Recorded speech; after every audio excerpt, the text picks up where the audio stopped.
Good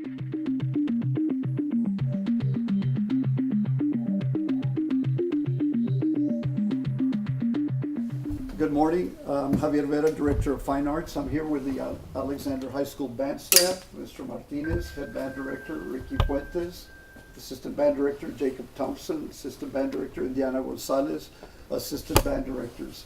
And we're all here. They've taken up their time to do this demonstration video to help future fixed assets inventory process to go a little quicker and smoother. So basically, we're going to show you a few tips on how to handle the instruments. And for the very first time to start off with is instruments of all types that you see here have all different ways to open the case. So opening the case is the most important aspect that we're going to spend a few minutes on. So I'd like to pass it over to Mr. Martinez so he can just start out with one case of do's and don'ts for the instrument cases. Awesome. So what you see in front of you is a bunch of different cases. These are all types of different instruments. One of the first things when you're handling any type of instrument, preferably we ask, or we typically tell our students, open the case on the floor. Because if something's already on the floor, it can't fall. In this case, whenever we're doing inventory purposes and whatnot, we typically provide the tables because it makes it quicker for inventory purposes. So I'm going to break the rule just for a second. I'm just going to grab a case. So typically, if this is a case, realize that both of my hands are on the case. A way that I've heard some directors teach their kids is a case is like a baby. You wouldn't just grab the baby by the head. Let me go ahead and pick up the baby, or grab it by the arm. You typically grab it with both hands. So if this is one case, you could do that here. I'll go ahead and grab another case. Both of my hands are on the case. So I'll go ahead and use this case as an example. There are different kinds of latches. You'll see that this case in particular has what looks like button latches. I'll go ahead and grab this case over here. This case right here has latches that go up and down. Again, realize that I'm grabbing it with both hands, because some cases, dependent on the age of the case, the latches, while they might look that they're secure, the latches might not be secure. There are some cases, and I know that we have one over here. For instance, this case over here has a makeshift handle that a student went ahead and said, you know what, I'm just going to make a way to hold the case. That's obviously due to age. So whenever you're handling the case, both hands on the case, just for security purposes, because if I'm not mistaken, one of these cases, and I think it might be this one, one of these cases, the latches, you can see right here that the latch itself is very, very loose. So this is one of those cases to where if you don't grab it by both sides, or if your hands aren't on both ends, if you were just to grab it by this, the latches could totally just open and the instrument could fall out. So when you're handling any type of case, whether it's one of these small ones, if I can go ahead and move over here just to grab one of the larger ones real quick.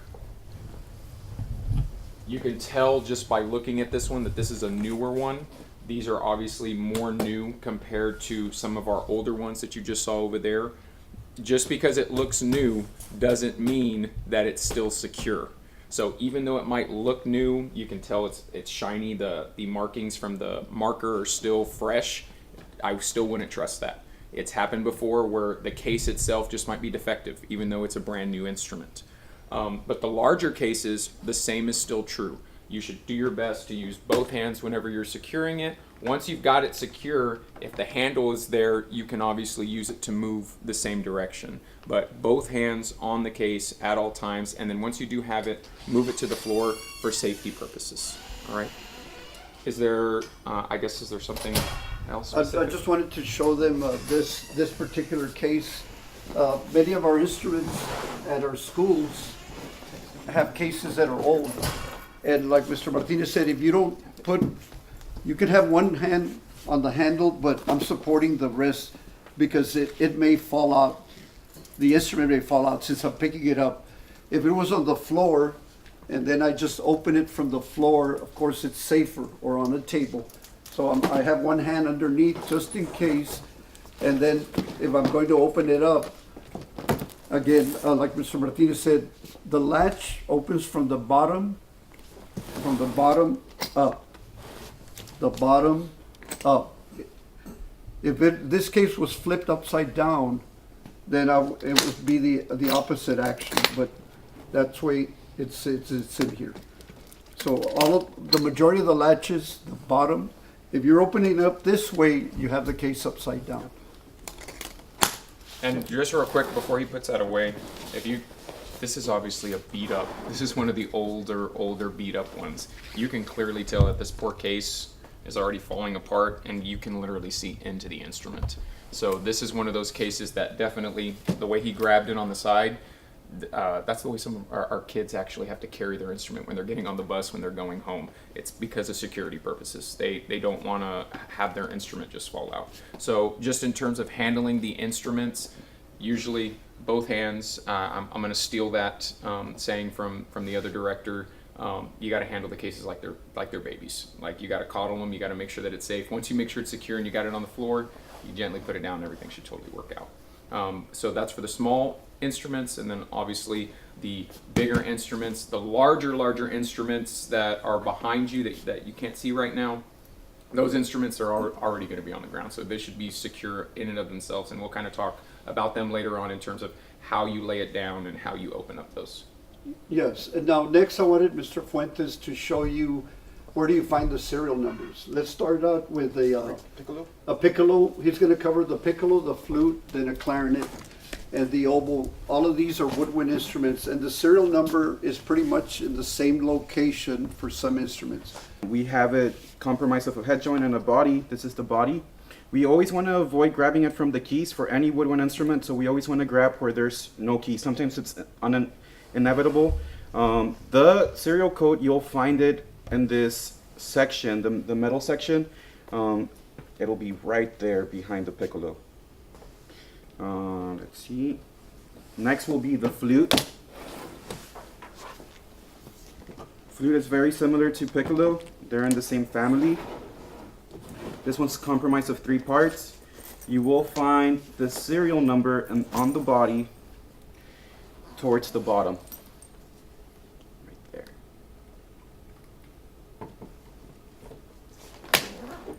Next, we have an oboe. The oboe, you can usually find serial numbers in 2 places. This is the top joint. It can be found right there on the bottom of the top joint. Or you can also find it in the bottom joint, which is this larger piece. You can find it where the bottom joint will meet the top joint. So they come together.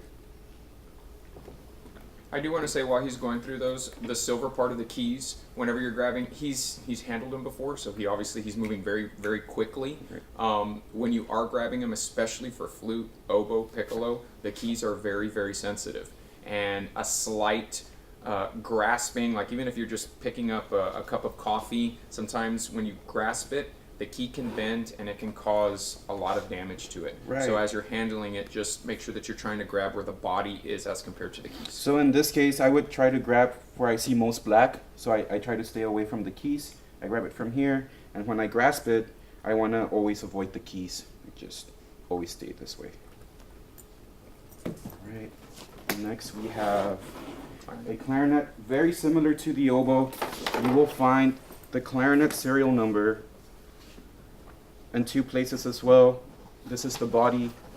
It'll be on that body joint, or you can also find it on the top joint towards the bottom.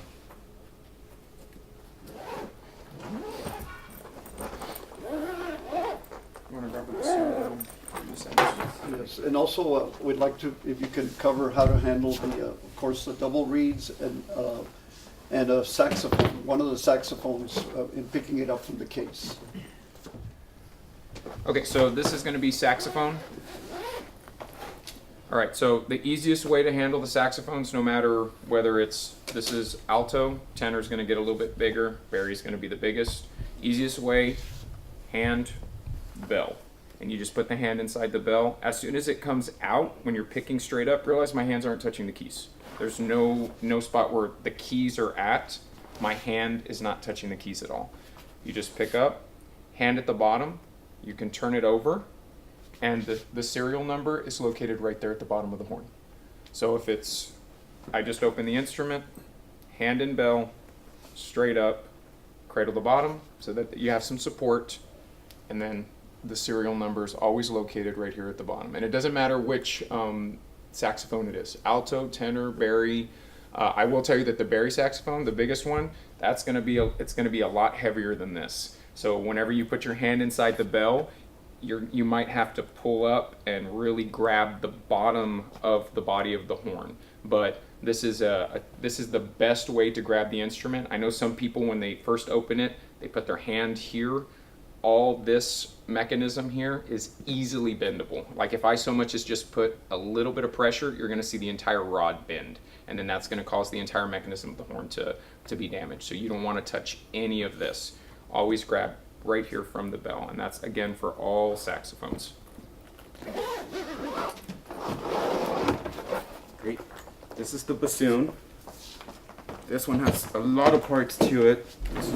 It usually comes on these latches. It has multiple. Well, it's just this one. You pull, open the case.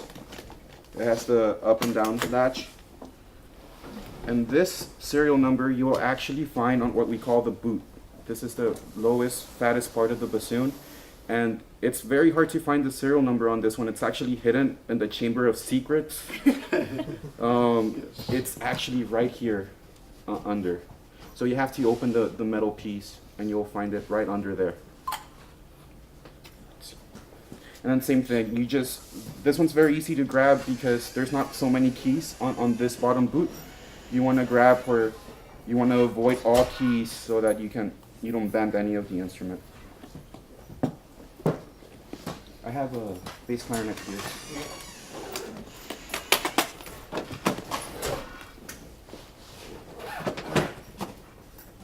This is a bass clarinet. This is a bigger version of the clarinet, so you will find the serial number in a similar spot. You want to grab where there's mostly black. You will find the serial number towards the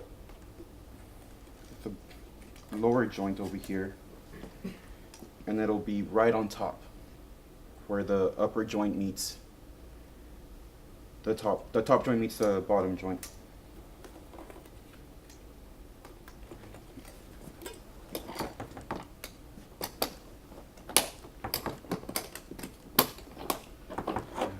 Do you want to do The bigger? Do you want to do the bigger? Maybe one large instrument, if we could. Do you want to do a bari, or do you want to do a contrabass? Contrabass. Okay,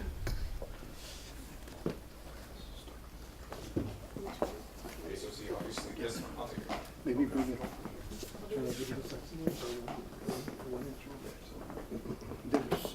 There's three saxophones, alto, tenor, bari. it's just one body. Yeah, it says the bodies. Great. This one has many latches. Wow. Protection. And realize this one doesn't go on a table at all. Like, this is not going on a table. So this low clarinet, this contrabass is made up of one body, and it's very well protected in the case, but when you put it out of the case, obviously that protection is gone.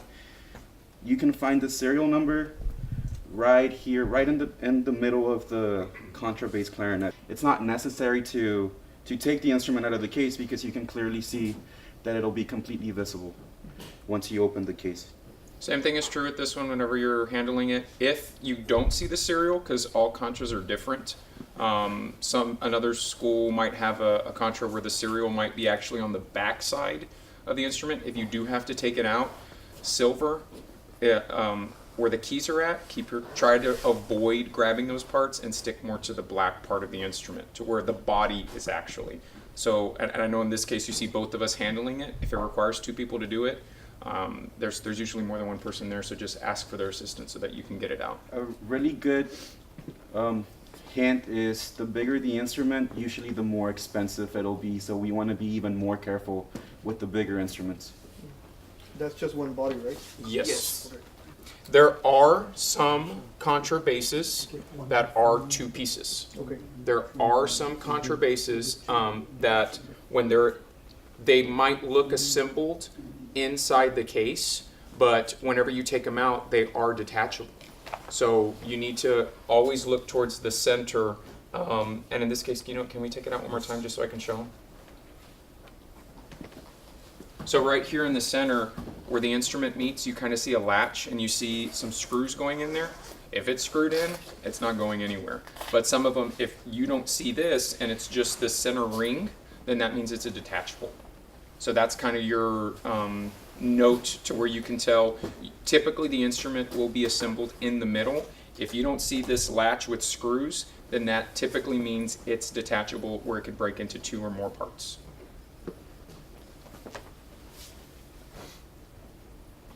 Okay, next we have Ms. Diana Gonzalez. She's going to show you how to handle the brass instruments. Ms. Okay. Gonzalez? So right here we have a trumpet case. Most of these are all very similar. They're very box-like, almost like a suitcase. The latches do have to open up, like so. Most of the time you can tell that the bigger part is the bottom part, the thinner part is the top part. You always want to make sure that it opens up, never the other way around. So once you open it, this is one of our newest trumpets. When you grab the instrument, similar to the saxophone, you want to grab it either by the bell or some of the bigger tubing, never by the valves or some of the slides that can come out. So this is some of the bigger tubing, just like so. Depending on the model of the trumpet, sometimes you will find the serial number on the front part of the valves. Other times you will find it in the back. Right here, this is the back part, and you have the serial number right there. So it all depends on what kind of brand of instrument you have, but most likely it will be in the front of the valves or in the back of the valves, just like so. Put it back down gently, just like that. And that's for that one. For the French horn, you do want to make sure that you check it on the floor. Because of the shape of the actual case, I would suggest checking them on the ground. You want to make sure that you lay it down before you open the case. Again, the latches do have to click up to ensure that you put in the right the right order. So the thing with this one is that they look pretty similar in size on both sides of the case. So if you're not careful, you might end up opening it backwards and then the instrument will fall out. So always make sure that when you open up the latches, they always latch up, just like so. This one has 3 different latches over here on the side, and then you open it. Because it has a round little bell of the case, sometimes it will wobble if you take the instrument out, so you have to be very careful that it's always on the ground, because on a table, it can possibly fall out. Now with this one, there's a lot of parts, such as the slides, that can come out. You do not want to grab from a slide, because the moment you pull up, the whole instrument will fall down. So similar again, grab from the bell and from a bigger part of the tube. So in this case, we're going to grab from this little neck right here and grab from the bigger side. So see, when I open up and lift it up, the case moves, so you have to be very, very careful. These instruments tend to have the serial number in very different places. For this instrument itself, the serial number will be, so when I grab it, always grab from the bigger parts of the tubing. This serial number will be, again, even sometimes I get confused because they're all over the place. They're always in different parts. And they're very well hidden Yes. on the French horns. So in this one, in this brand, the serial number, you're gonna have to zoom in, it will be on the second valve right in the bottom. So it's kind of hard to see. You're gonna wanna grab the bigger part of the tube, and it's gonna be right there on this part. Some of the other instruments or brands of French horns, they will have it either on this second valve, they will have it on this side of the first valve, on that side of the first valve, or they'll even have it on this little rod where all the valves are at. So it's like a little puzzle with these French horns. So you have to kind of move it around a little bit, but always grabbing it by the bigger part of the tubing or the bell. When you place it back in, same thing, gently place it in, just like so, and make sure that the latch is closed. Alrighty. I guess the next one we'll do, since right here is a trombone. For the trombone cases, same thing. Make sure that it's laying down. For this one, just similar to the trumpet case, there is a bigger part of the case and a smaller part. The bigger, wider part will be facing down, while the smaller one is facing up. Latches come up just like so. This one only has 2. Some of the cases are different. Some of them have zipper cases, so it all depends on which one you have.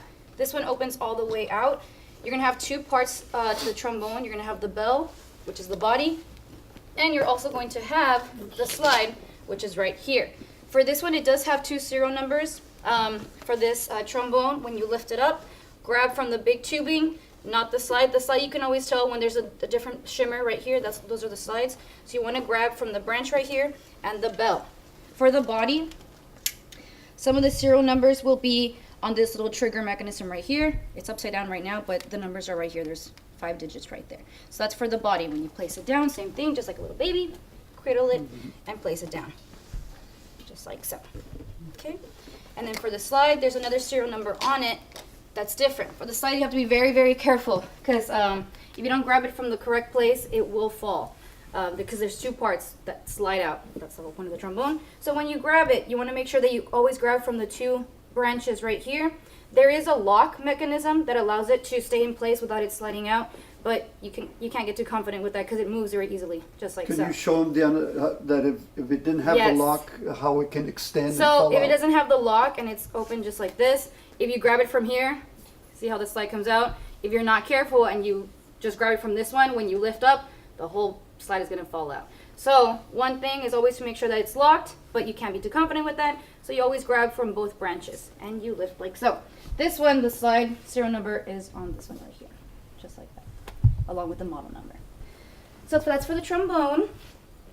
So it's going to have 2 serial numbers that you have to check for both to make sure that they're in the correct case that it's supposed to be in.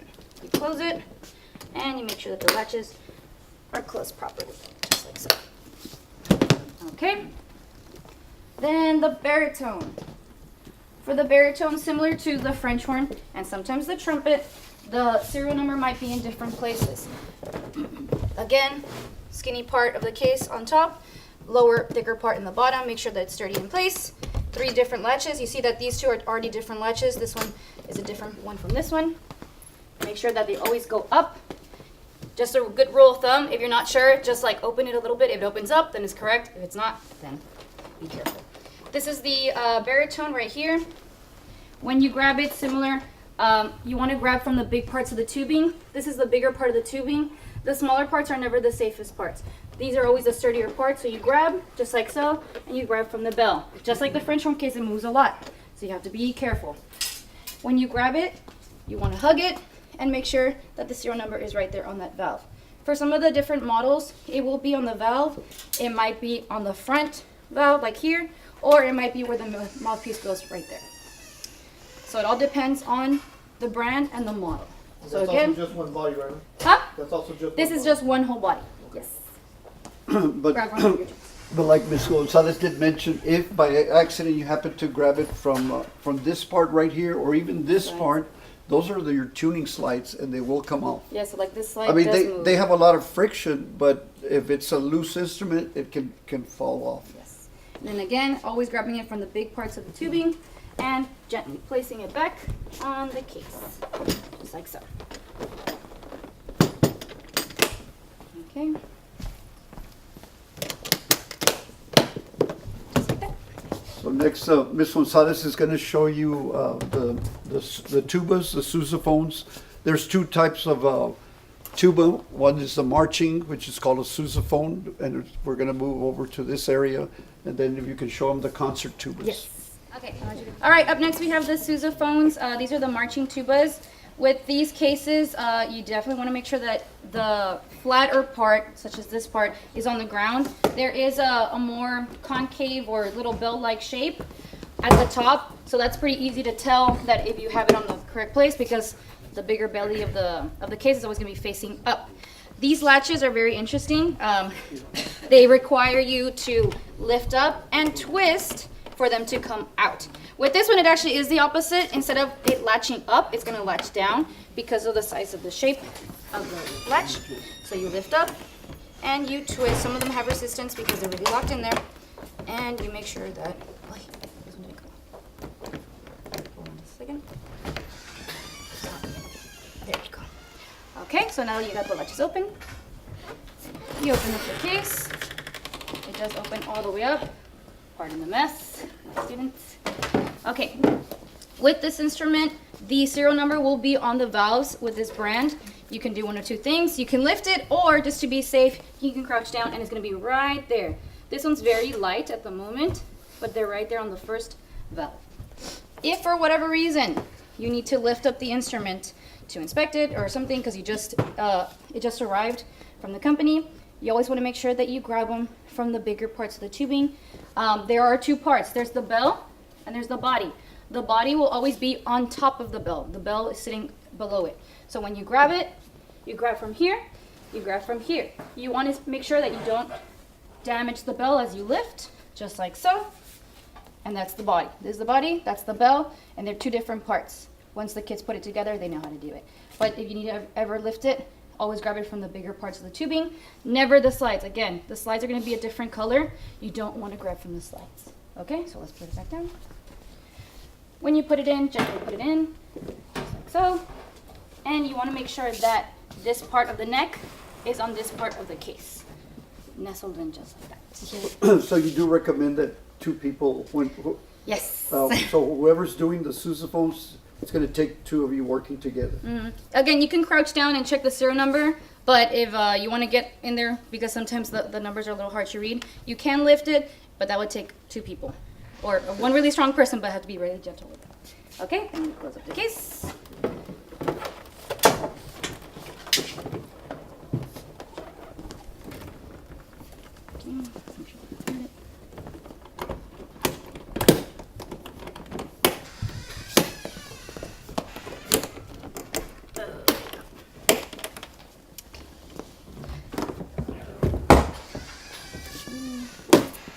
So this one is the concert tubas. There's different brands, but most of the cases are going to come in this fashion. Some of them will be standing up, but you do have to get them in a laying down position to make sure that you check the serial number correctly. There are wheels at the bottom and a handle on the side. You can just simply roll it, gently place it down by grabbing both like this. And when you lay it down, same thing, you want to make sure the latches go up. So when you just lay it down gently, just like so. This one does rock back and forth a little bit because of the bell shape of the case. This one has 4 latches. Here's 1, here's 2, here's 3, and the final one. When you open it, again, just like the French horn cases and the baritone cases, it will move a little bit because of the bell curve. For this one, for this brand of instrument, the Miraphone tubas, you don't have to lift up the whole instrument because the serial number will be right here, right below the model number right there. Serial number, this is the model number. For some other tubas, depending on the brand it is or the model it is, it will be just like the French horn. They will be hidden in places. Sometimes it will be on the valve, the 4th valve just right here next to the rod mechanism. Sometimes it will be on this actual little rod itself. If for whatever reason you need to lift up the tuba, always grab by the bell or the bigger parts of the tubing, such as down here, one of these parts right here, one of these parts right here, which is the body. You can grab with both hands and lift up.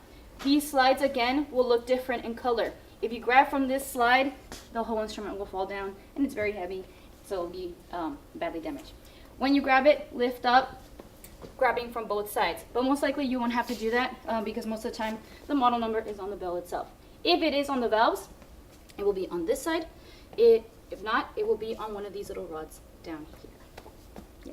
The best bit of advice that could be given when it comes to handling the tubas is just understand, and she mentioned it for both the sousaphone and for the concert tuba, is the different color mechanism that's on the front. It tends to be like a lighter color. There's usually the gold body, and then, or even if it's all silver, it'll be, the body will be silver, and then there's a lighter touch or finish to the actual valves and mechanisms. It's the valves and mechanisms that are easily, I'll just use the word poppable. Whenever you try to pick up the instrument from there, you will literally hear a whenever it pops out, and there goes the instrument. So kind of going back to the saxophone, and as she was mentioning with the trumpet and the horn, grabbing by the bell and then finding the biggest part of the body of the instrument, those are your 2 safest spots to grab from. It looks easy to just grab from, let's say, here, but that's actually the worst place to grab from because like the other instruments, this is where all the most delicate parts of this instrument are at. So if I just so much as squeeze slightly, I can bend all this mechanism and then we have damage done to the instruments.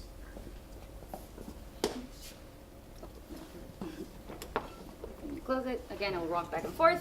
Just to make sure that it's firmly in place. And then you close all the legs. Just like so. For the last part of the training, we're going to cover the percussion instruments. And here with me is Mr. Jacob Thompson, Assistant Band Director at Alexander High School, that will be covering all of the different percussion instruments. Mr. Thompson. Thank you, sir. All right, we have quite a few different types of percussion instruments. It's the most eclectic section out of all the different groups of instruments that we have. These instruments right here that you can see are primarily marching percussion instruments. These are instruments that are relative to the other instruments, they're more durable, but we still have to be very careful with them. The main time that we run the risk of damaging the instruments is when we're picking them up and putting them back down. So contact with the floor and other items that they may bump into because of their large size is the primary issue that we do have with these instruments.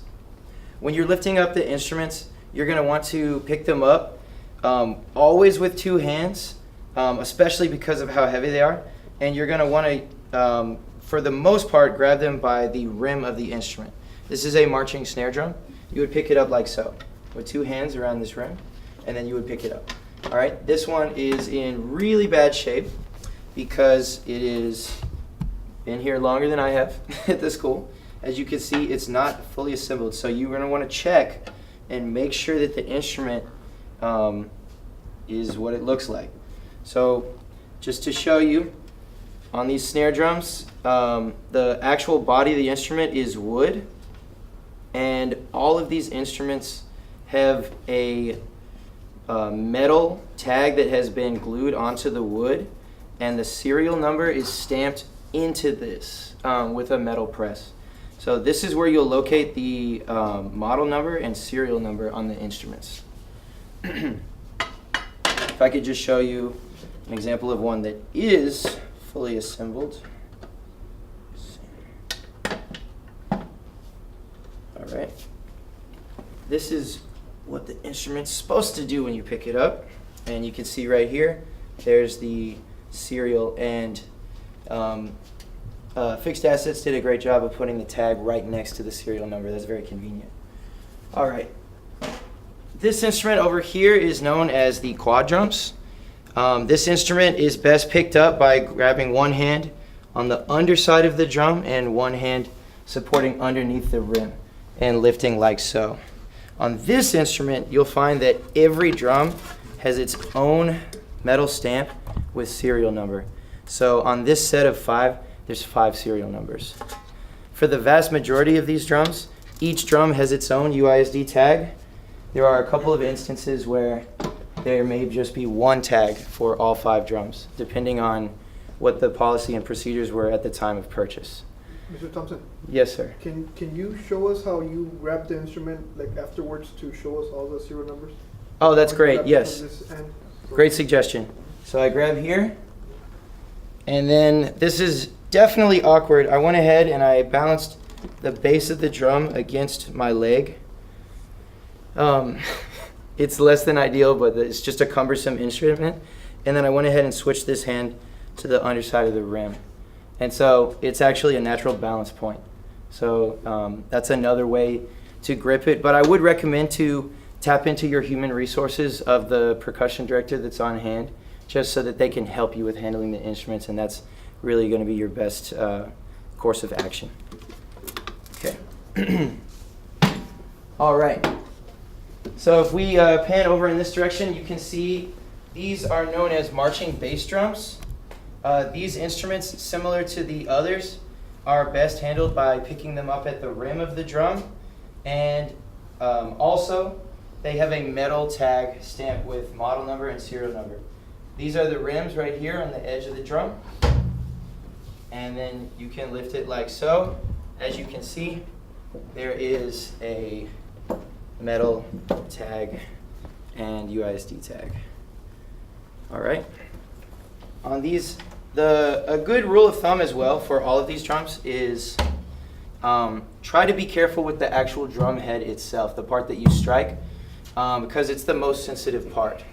We'll get into that a little bit more with the concert instruments. All right. These are some of the concert drums that we have, just for example's sake. Same as before, you would be lifting the drums up by the rim as carefully as you can with two hands always. These are known as concert toms here. just like before, there's a metal stamp with serial number. All right, this is a concert snare drum. The way that you're able to tell the difference between a concert tom and a concert snare drum is by looking at the bottom. There are these metal or plastic little strings that are known as snares or guts that go across the bottom of the drum. And that's your distinguishing feature. So if you're looking at your item descriptions and trying to determine what you're holding, check the bottom. If there's these little guts on the bottom, then it's a snare drum. Again, there's another metal stamp for the serial. Just very carefully place it down. It's most likely to be damaged when you put it back down onto whatever surface it's on. Now the thing with these snare drums is that the bottom head, drum head, is extremely thin. We're talking about 1/10 of a millimeter or less, thinner than a piece of paper. So they can really easily get holes poked into them, and the drum heads are rather expensive. So just please use caution when handling these drums. If you have a nicer drum, it may come with a case. And if it has a case, a lot of times the percussion directors will go ahead and prep that instrument for you and pull it out of the case so that it's easy to find the tag and serial number. But just to train you on how to handle it, you would want to just unzip the instrument. It should already be facing the correct way up. If it's not, you know that the very thin side would be the lid. And you just bring it open. Same thing, you very carefully lift by the rim with 2 hands to pull the instrument out. As you can see, the bottom head is very thin. This one has different types of snare guts at the bottom. It's interesting. And the finish is still nice because it's being stored in a case. Again, tag number and serial number. You'll notice that there's some little mechanical looking devices on the side known as the snare module. On some cases, they only fit one way because that sticks out to the side. The case is not shaped perfectly in round. So let me see if I can bring this a little closer so you can see it well. You can see there's some cutouts on the side of this case that are designed for the drum to fit there. So you just want to make sure that you rotate it in such a way that it goes in without any resistance. Okay.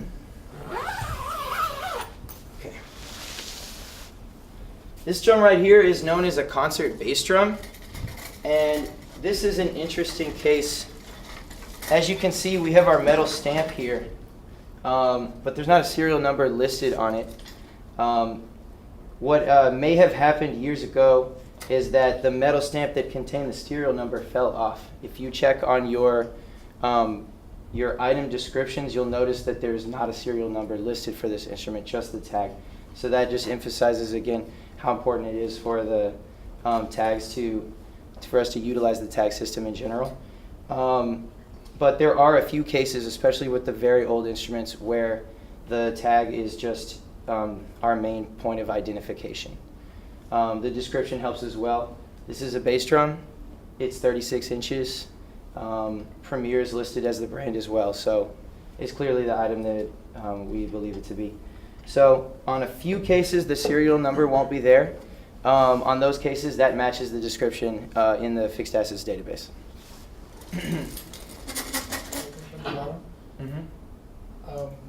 Should we report it just so that there won't be any? You're talking about how this one's got a hole in the bottom? Yeah. The actual instrument itself is the wood and the metal connectors. These are known as drum heads, and they are purchased and replaced over a period of time. And it just so happens that we need some more money before we can replace the bottom head. But that's a natural wear and tear feature. So it works. It works more or less. But that's something such as buying like a mouthpiece or a reed for an instrument that you just do just as part of the upkeep of the instrument. This one just happens to be a little bit more worn out. So you could mention it, but more than likely the band director already knows that it's damaged, but Yeah. yes, I mean, Yeah. You could say the damage was already there on this. Oh yeah, I mean, I would point it out to the band director just to make sure they're aware. That's a good point, Mr. Vetta. But as far as like the fixed assets report goes, you should just do whatever your supervisor tells you to do. But that's not actually a physical part of the instrument itself. It's a replaceable thing that you're supposed to replace them about once every year or so. Yeah, my question was just like, say we open up an instrument with a case Yeah. and it's damaged for whatever reason, and just to be on the safe side for us to report it, so there won't be any confusion. Oh, I would definitely say yes, and I would definitely say it would be good stewardship on the part of the band directors that they're right there with you, helping you so that you can be efficient, and also looking to see maybe if there is something that we've overlooked over the course of the year in terms of damage. This is kind of an opportunity for us as well to make sure that our instruments are in the condition that we believe them to be. Okay, so here we are back to the chimes here. This instrument is known as chimes. It looks like kind of like jail bars, I guess. The middle bars are the actual musical instrument itself, and the bars that are on the very side that are actually part of the frame are how you should move them. With any instrument that has wheels, do not lift them at any time. Only utilize the wheels. You'll notice that a vast majority of the different wheeled instruments we have brakes. And on this case, there's just a little lever that you flick with your foot, and the brake is engaged. If the instrument doesn't want to roll on its own, don't force it. Look for a brake that you may have overlooked. And then go ahead and disengage the brake. And then you should be able to roll the instrument freely. Again, use two hands when doing so, and make sure you're grabbing the instrument by the frame. Some of these parts of the instruments are extremely sensitive.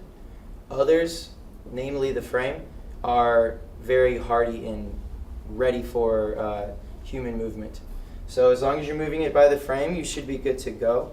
Again, in best case circumstances, the instruments will already be lined up for you where it's easy to find the tag and serial numbers. As you can see, the tag is on the side.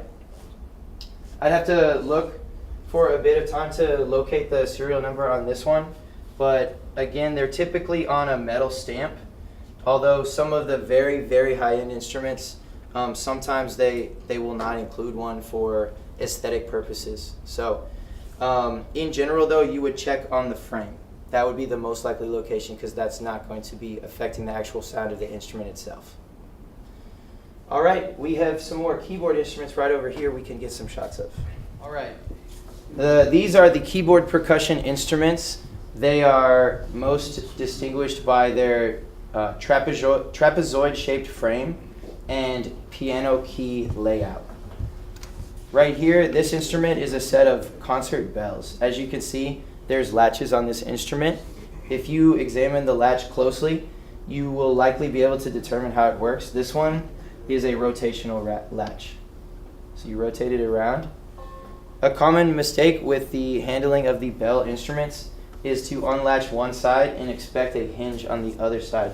However, there's not a hinge on the other side. There is another latch. If you don't unlatch both sides, it could very easily damage the instrument. So please examine the whole case before you proceed. Then you will need to lift the instrument straight up. There's some other types of latches as well that you may see. Some are similar to screws and things of that nature. Your best bet with handling the lid of the instrument is actually to place it on the ground, just for caution's sake. If I rotate this back around, you can see that the tag is right here. However, this is one of those instruments that does not contain a serial number of any kind. That's the way that it was shipped to us. And I believe that was for aesthetic purposes, to my knowledge, why the company made that decision. And so in that case, again, other distinguishing features can help you identify that this is the correct instrument. Concert bells are constructed of metal keys. Frequently, they're free-floating, which means they can be picked up. That's another reason why it's important not to lift the overall instrument in case that it were to fall. These are very hard, small metal keys. That's a distinguishing feature of the bells.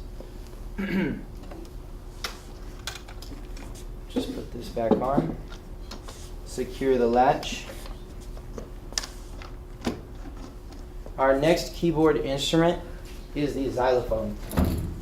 These instruments, again, are wheel-based.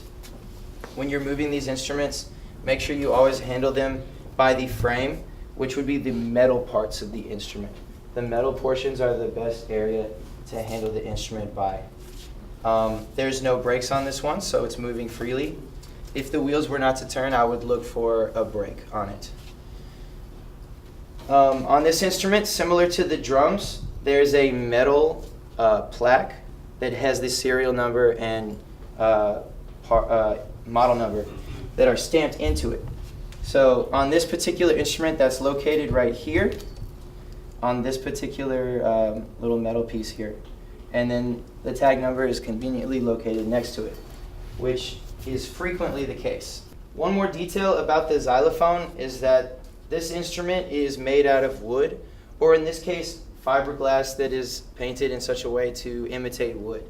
And it's smaller, harder bars than some of the other keyboard instruments. So the bells are metallic and small and hard in shape, and the xylophone is wood or a fiberglass imitation, and also smaller and harder in shape than their cousin instruments. Okay, on to the vibraphone. The vibraphone can be distinguished by the fact that it is metal bars, but larger than the bell instruments. Again, just like a lot of the percussion instruments, there is a metal plaque that has the information about the instrument on it. And then we also have our tag number next to it. This is one of the instruments that does have brakes. So if I were to try to move this by the frame right now, I would notice that the wheels don't want to move freely. And so I would need to disengage the brakes. In this case, there's many brakes on it. And so I'll just go ahead and just demonstrate engaging or disengaging one brake. So here's turning the brake on, and then you turn the brake off just like that. All right. Our next instrument is the marimba. The marimba is also a wood or imitation wood instrument by nature, with the piano key layout as well. Just like the others, be careful when you're moving it. Always move it by the metal frame. Make sure that the wheels are moving freely without resistance, or there may be a brake on.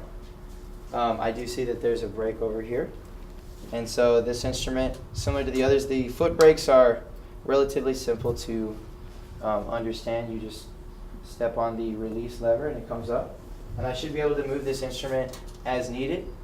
However, it's very likely that the percussion director at the school has already laid them out in such a way that you will be able to access the tag number and serial number with ease.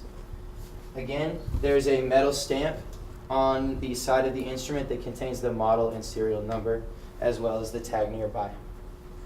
All right, this instrument is one of our keyboard instruments, and at our school we usually pull back this cover so that the tag is easily located by the fixed assets department. If I were to remove the cover completely, you would need to search for it, but pulling back the corner indicates that the tag is located right back here. Now, if you do find yourself in a situation where you need to remove the cover, just be careful and make sure that the keys don't catch on the edges of the cover. A good way to handle it is to just fold it in half and then fold it in half again. Just being cautious not to pull any keys up while you do so.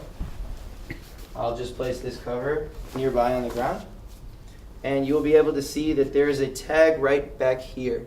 It's not necessary at any time to remove the keys, but for the purposes of the video, as a trained professional, I will go ahead and do so that you can see where the tag is more easily.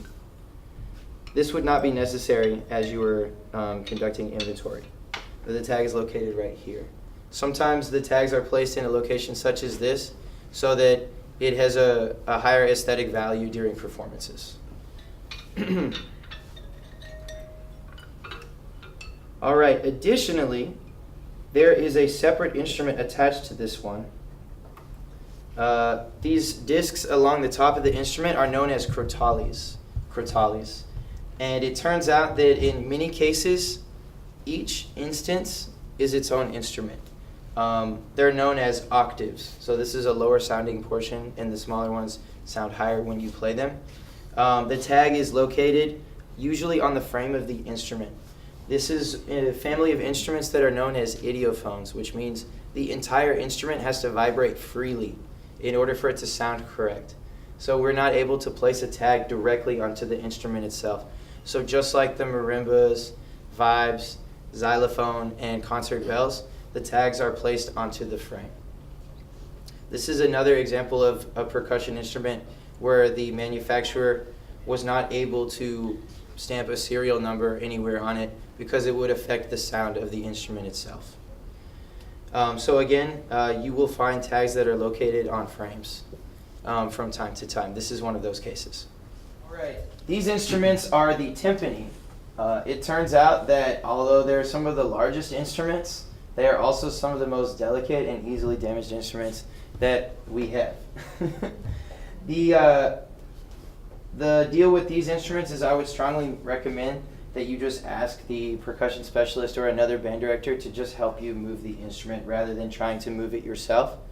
The proper way to move this instrument, though, is only by the frame, and it can be confusing to determine what constitutes the frame and what doesn't. The rim of this instrument is extremely sensitive, and that would be the silver part right here near the top, as well as these rods that are going down towards the bottom of the instrument. These rods actually are part of a tuning mechanism that allows you to change the pitch of the drum while you're playing. You could play some low notes, and then on the same instrument you can change it to where they're now playing high notes. And this is such a delicate process that it's important not to touch this at any time or handle the instrument from either the rim or the tuning mechanism, which we frequently will call the spider because it has many legs. So do not handle the instrument by the spider or by the rim. Rather, on this particular set of drums, you would handle it by these Y-shaped forks that are coming up from the bottom up to the top of the drum. So from this area would be an acceptable place to move it, right here.